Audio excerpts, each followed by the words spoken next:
Le système de formation professionnelle continue en France s'est construit progressivement, empilant les mesures au fur et à mesure. Ce clip va s'attacher à l'une d'entre elles, le CPF. La volonté politique vise à placer le salarié au cœur de la construction de son parcours professionnel, à le rendre compétent et capable de s'adapter aux évolutions de poste, voire de changer de poste ou de métier. On parle de sécurisation du parcours professionnel. Le CPF, c'est quoi ? Parmi d'autres mesures, le compte personnel de formation, ou CPF, entrera en vigueur dès janvier 2015 et se substituera au droit individuel à la formation, ou DIF, qui lui disparaîtra.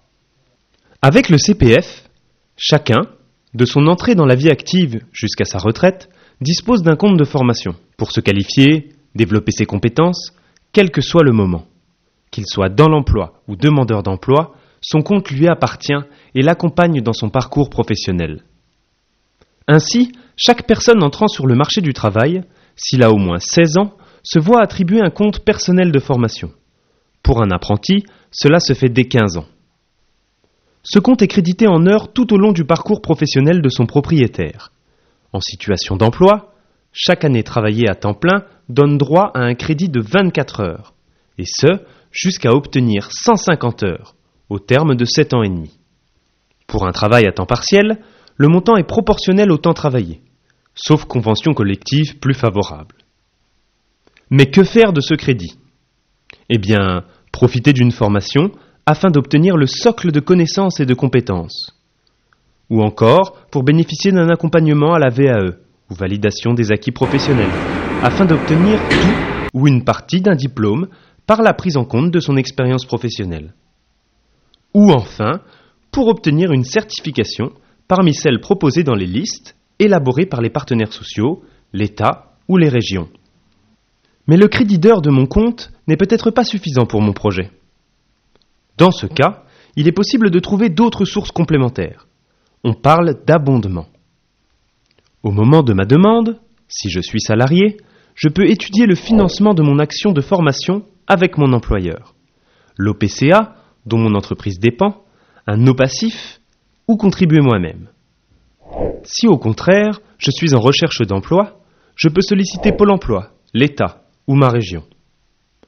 Si je suis reconnu travailleur handicapé, ou si j'occupe un poste où est reconnue une pénibilité, d'autres organismes peuvent m'aider. Notez que dans certains cas particuliers, le compte peut être crédité d'heures complémentaires. C'est le cas lorsqu'une convention collective le prévoit, lorsque l'entreprise n'a pas respecté la garantie de formation, ou encore pour un jeune sorti du système scolaire sans un premier niveau de qualification. Mais qui décide d'utiliser le crédit ? C'est le titulaire du compte. Si je me forme en dehors du temps de travail, il n'est même pas indispensable d'avoir l'accord de mon employeur. Bien sûr, je ne serai pas rémunéré. En revanche, si je souhaite me former pendant mon temps de travail, mon employeur doit approuver ma demande, non seulement sur le contenu, mais aussi sur le calendrier. Il existe quelques exceptions à cette règle.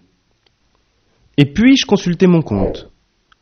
Le montant du compte et d'autres services utiles, comme la liste des formations possibles, le lien vers les conseils en évolution professionnelle, que nous décrirons dans un autre clip, seront consultables en ligne à tout moment.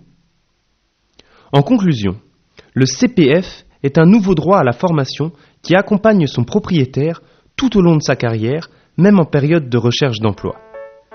C'est la possibilité de donner à chacun les moyens d'évoluer et de sécuriser son parcours professionnel, notamment en progressant en niveau de qualification ou en obtenant une qualification dans le cadre d'une reconversion.